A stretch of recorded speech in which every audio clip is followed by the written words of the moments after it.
Olá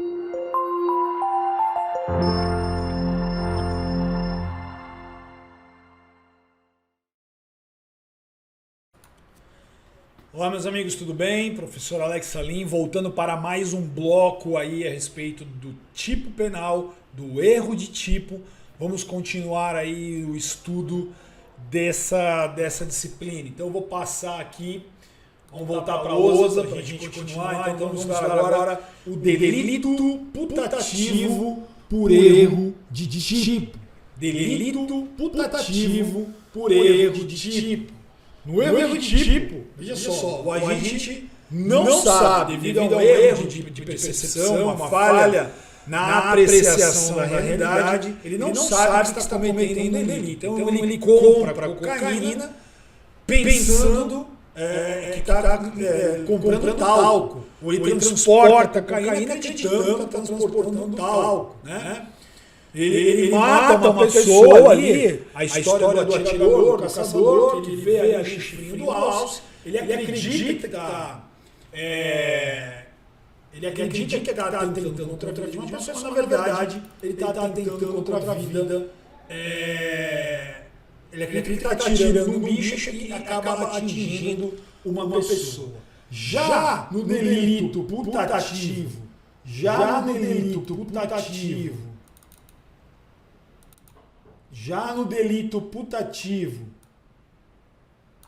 por erro de tipo, olha só, o agente quer praticar um crime, mas devido ao desconhecimento da situação de fato, comete um irrelevante penal. Então, olha só, a mulher que acha que está grávida ingere uma substância abortiva, né? Ou alguém que atira num cadáver imaginando que ele está vivo, né? Ou então alguém, né, querendo vender cocaína, por exemplo, acaba vendendo talco. Então olha só, aqui, ao contrário do erro de tipo, né, normal aí, que o indivíduo tem uma falsa percepção da realidade, aqui a pessoa acredita estar praticando um crime, ela acredita estar agindo dentro das elementares, quando na verdade ela não está. Então o delito putativo por erro de tipo, ele nada mais é do que o contrário, né? Ele é o contrário, olha só. O jeito querendo vender cocaína, acaba vendendo talco. Então ele acha que está vendendo droga, mas ele está vendendo uma substância sem qualquer princípio ativo, que é o contrário do erro de tipo. O erro de tipo, o indivíduo acredita que está transportando talco, quando na verdade ele está levando cocaína. Então, só vem aqui para mim rapidinho, só ver se o som aqui tá legal, tá bacana. Vem aqui rapidinho. Então, olha só, eu dei o exemplo de que eu estava na Holanda visitando um amigo, um primo, que chega para mim e pede, pô, dá para você levar esse pacote aqui? É 1 quilo de um tipo de farinha vegana, muito específica, que vende aqui na Holanda. Pô, tem um brother meu no Brasil, já que você tá voltando, você pode levar? Ah, beleza, posso. E eu acreditando que eu estou transportando o sal da Himalaia, o talco feito na Holanda, o gengibre de não sei o que moído, beleza. Eu aceito e acredito que eu estou o quê? Agindo dentro da licitude. E aí eu venho, quando eu chego ali na Polícia Federal, o cachorro ali, o cachorro começa a me olhar, fala, ele começa a me olhar estranho, ele vai farejando, o agente já fica esperto, se aproxima de mim e fala, senhor, o senhor se importa de abrir a sua mala, né? O senhor se importa de abrir a sua mala? Não. Aí quando abre e tal, pega, faz o teste, aquilo é heroína, é cocaína, etc. Então veja, no erro de tipo, havia uma falsa percepção da realidade com relação às elementares do tipo, no caso do essencial, que é o que nós estamos comparando aqui. Já no delito putativo por erro de tipo é o contrário. A pessoa acredita que está praticando um ato ilícito quando na verdade ela não está. Uma mulher que quer praticar o aborto, que está com uma gravidez psicológica, ela não vai poder praticar esse aborto, porque na verdade é uma condição que só está na cabeça dela. Ou então, alguém querendo vender cocaína, né? vende talco, vende farinha, mas ele acredita que está vendendo cocaína, tá? Ele não está enganando o comprador, não é isso. Ele acredita de fato que está vendendo cocaína, né? Ou aqui alguém que acredita que vai atirar numa pessoa viva acabar atingindo aí um cadáver, tá? Então vamos voltar para cá, para a lousa, para vocês poderem visualizar a lousa inteira. Então nós temos aí essa situação, né? Então, para ficar bem claro, ao contrário do erro de tipo, né? Ao contrário do erro de tipo, nós temos, na verdade, a pessoa querendo praticar o crime e não conseguindo. Então, olha, eu peguei uma chargezinha, né? Olha só. O camarada acreditando, né? Olha só, delito putativo, né? No caso do erro de tipo mesmo. Né? Ele acreditando que está vendendo talco, ele acaba vendendo cocaína, ele acaba praticando tráfico acreditando que está vendendo uma substância lícita. Já no delito putativo por erro de tipo, olha só, mano, passa cocaína aí que eu vou cheirar todas. Né? E aí, o indivíduo acreditando que está vendendo cocaína, na verdade ele está vendendo talco. Né? Então, as situações aí são inversas. Né? Nós temos uma inversão aí nesta situação. No erro de tipo essencial, há uma falsa percepção da realidade com relação a elementar do tipo penal, que no caso aqui é a cocaína. O indivíduo acredita que está vendendo talco, quando na verdade ele está vendendo uma substância entorpecente. Já no delito putativo por erro de tipo, a situação se inverte. Ele acredita que está vendendo cocaína, quando na verdade ele está vendendo talco, tá? Então ele acredita que está vendendo cocaína, quando na verdade está vendendo talco. E eu montei um quadro aí sempre para facilitar a visualização e o estudo de vocês, comparando, olha lá. Então, o erro de tipo e delito putativo por erro de tipo, né? O agente atira contra o arbusto imaginando que está atirando ali num animal, quando na verdade tinha alguém ali. Já no delito putativo por erro de tipo, o agente atira no arbusto querendo matar alguém. Mas na verdade havia um animal, ele não tem como praticar o homicídio. Né? Ele queria praticar o homicídio, ele acredita que vai atirar em alguém. Mas ele acaba atirando então num animal. Então, comparando os dois, olha só. No erro de tipo o agente não sabe o que faz. E no delito putativo ele também não sabe o que faz. Só que por situações distintas, né? No erro de tipo ele não sabe o que faz ilícito, ele acredita que ele está praticando uma conduta correta, lícita, dentro do ordenamento jurídico. Já no delito putativo por erro de tipo é o contrário, ele quer praticar uma conduta ilícita, mas não consegue. Né? Então olha só, né? Aí, ó, no erro de tipo ele acredita estar agindo licitamente, ou seja, ele acredita que está atirando no animal, mas acaba acertando uma pessoa. Já no delito putativo por erro de tipo é o contrário, ele acredita que vai matar uma pessoa, ele acredita que está agindo ilicitamente, quando na verdade ele está agindo licitamente. Bom, a terceira diferença, olha só, no erro de tipo o agente ignora a presença de uma elementar, né? Alguém, pois ele pensa que se trata de um animal, ele está equivocado quanto à existência de uma pessoa ali. Ele pensa que é um bicho, quando na verdade é alguém, é um ser humano. Já no delito putativo por erro de tipo, existe a ausência, né? Ele ignora que não existe a elementar alguém. Ele acredita que está diante de alguém, mas na verdade está diante de um animal. Tá? Então, no caso do erro de tipo, ele pratica um fato típico descrito na norma. Mas, como nós vimos, aí nós vamos ter que ver se é excusável, inexcusável, para ver se exclui o dolo e culpa ou só exclui apenas o dolo e dá para punir pela culpa, se for o caso, na existência de modalidade culposa. Já no delito putativo por erro de tipo, o fato é atípico. Atirar em cadáver não pode ser homicídio. Atirar num animal acreditando que está disparando contra um ser humano é um fato atípico, né? Não vai constituir aí o crime de homicídio por uma razão simples, né? Falta a essência, falta elementar, há uma ausência de elementar. Então, no erro de tipo essencial, né? Há uma elementar e o agente está equivocado quanto a ela. Já no delito putativo por erro de tipo, a ausência da lei elementar, e se há ausência de elementar, nós não temos tipo. Se nós não temos tipo, porque elementar é um elemento estrutural do tipo.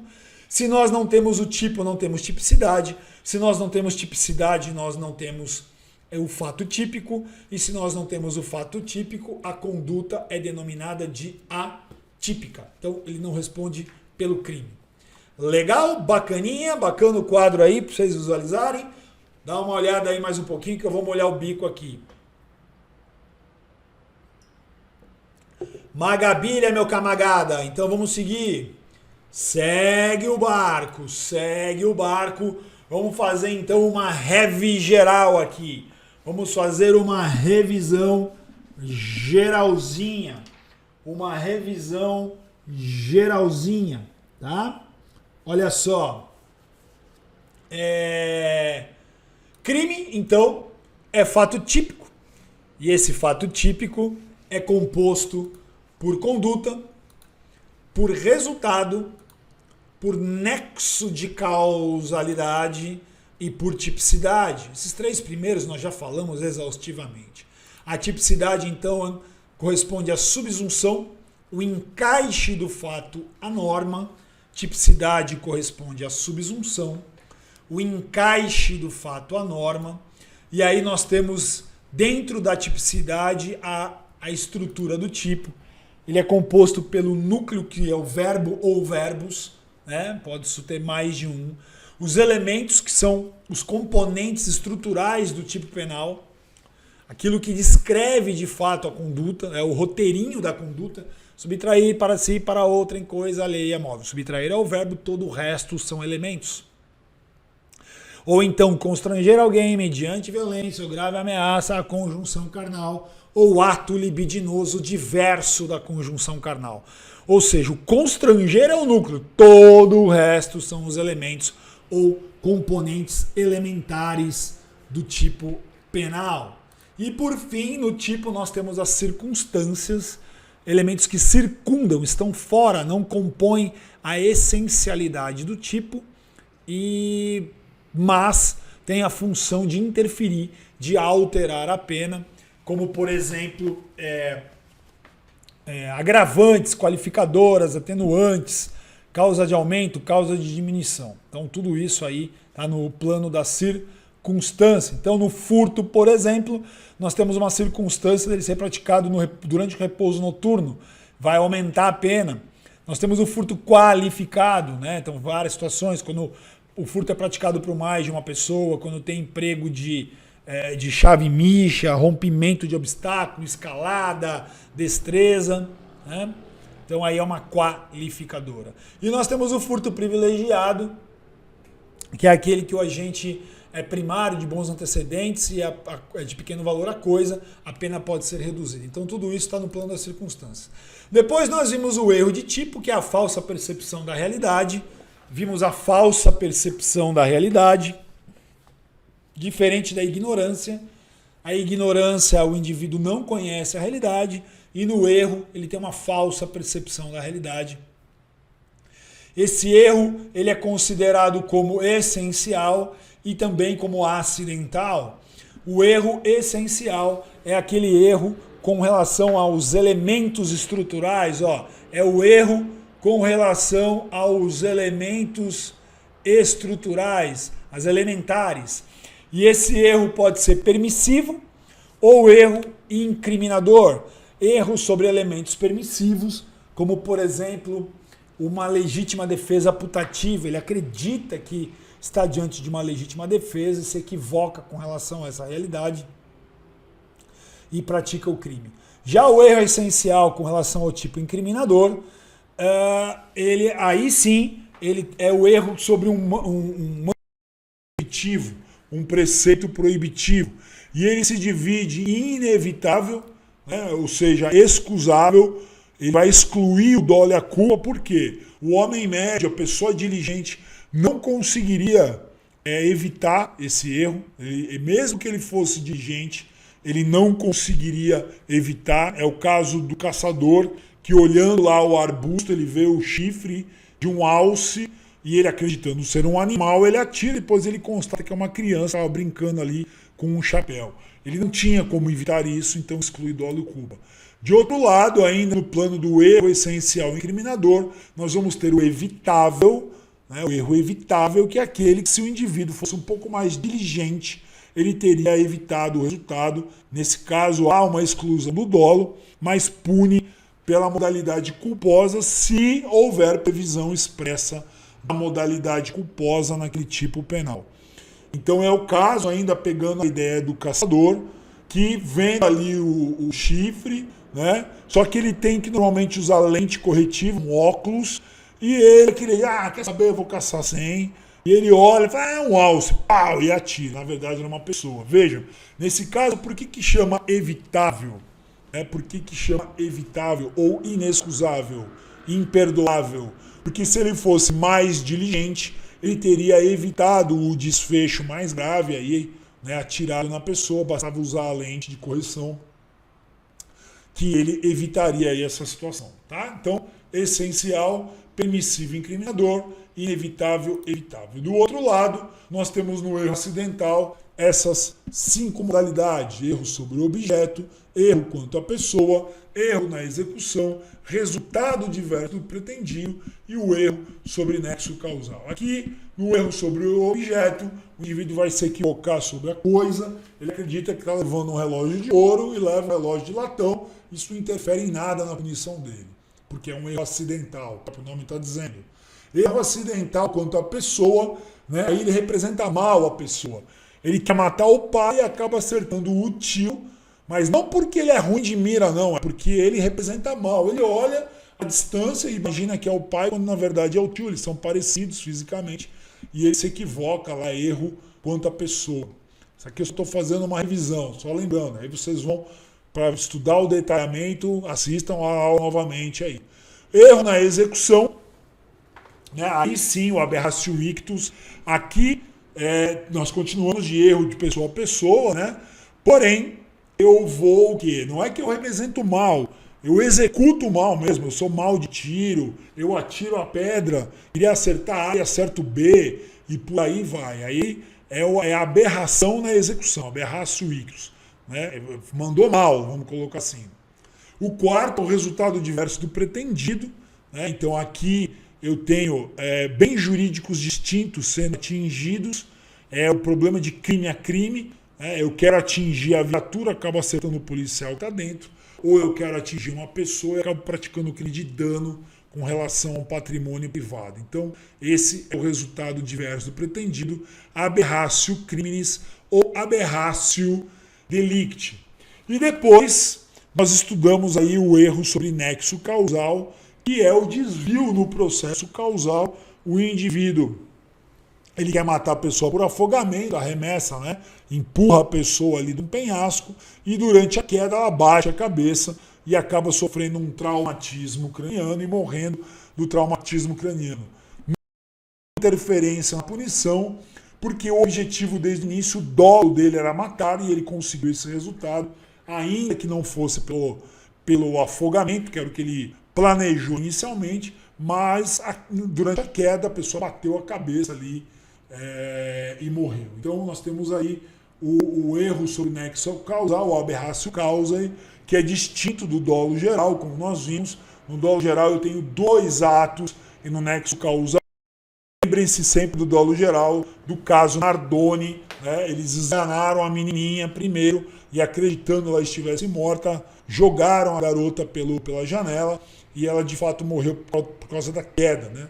Pelas múltiplas fraturas e traumatismo craniano, enfim, pelo politraumatismo que ela sofreu. Tá? E é isso. E por fim nós vemos o delito putativo por erro de tipo, né? Que na verdade no erro de tipo essencial existe uma falsa percepção quanto a elementar. Ele acredita que está ausente a elementar quando está, então ele está transportando talco, está transportando droga. E no delito putativo por erro de tipo é o contrário. Ele acredita que está percorrendo uma elementar quando na verdade ela está ausente o resultado disso é um fato atípico. O resultado disso é um fato atípico.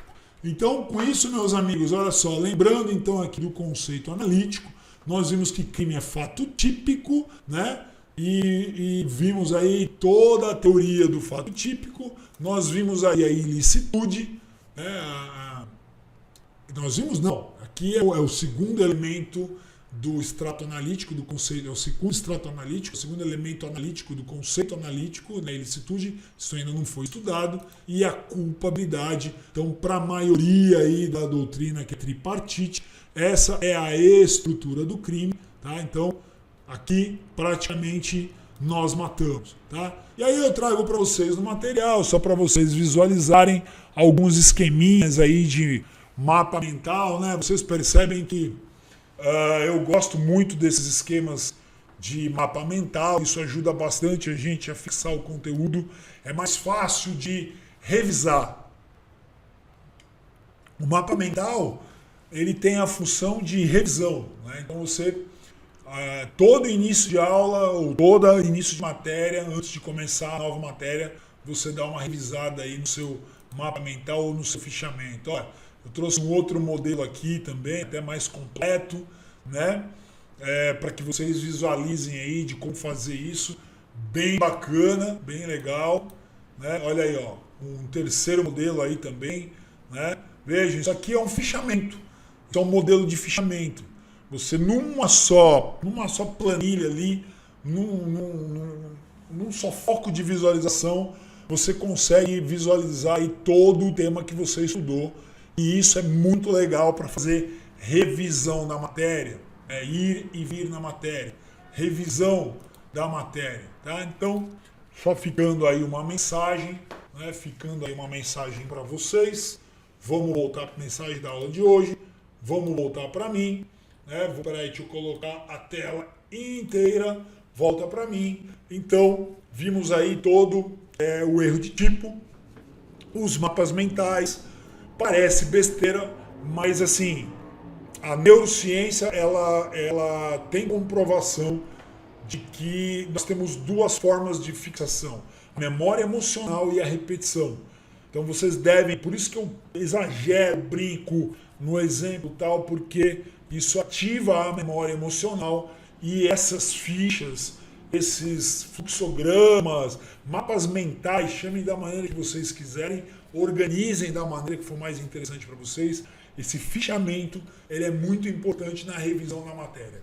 Nunca comecem um tema novo sem revisar o anterior. Isso vai sedimentando conhecimento na memória de longo prazo e vai fazer com que vocês tenham um resultado muito melhor, muito mais eficiente, seja nas provas da faculdade, graduação, seja no exame de ordem e no eventual concurso para carreira ou para estágio, enfim, concursos top como juiz, promotor, delegado, procurador, enfim, ou as carreiras que nós chamamos intermediárias, que é analista, escrivão, escrevente, investigador de polícia, agente da Polícia Federal, enfim, tem várias carreiras intermediárias. Eu digo intermediária, né, porque a gente tem aquelas principais, né, juiz, promotor, procurador, defensor, enfim, advogado, e você tem as carreiras secundárias aí, beleza? Então, fiquem bem, encerramos aí esse bloco e até o nosso próximo encontro, tá legal? Um grande abraço a todos e, por favor, se gostaram aí, dá uma curtida, compartilha, divulga para os amigos. As aulas estão aí disponíveis de graça, sempre é legal, bacana ajudar alguém que está estudando, está se preparando e precisa fazer uma revisão. Valeu? Um abraço a todos.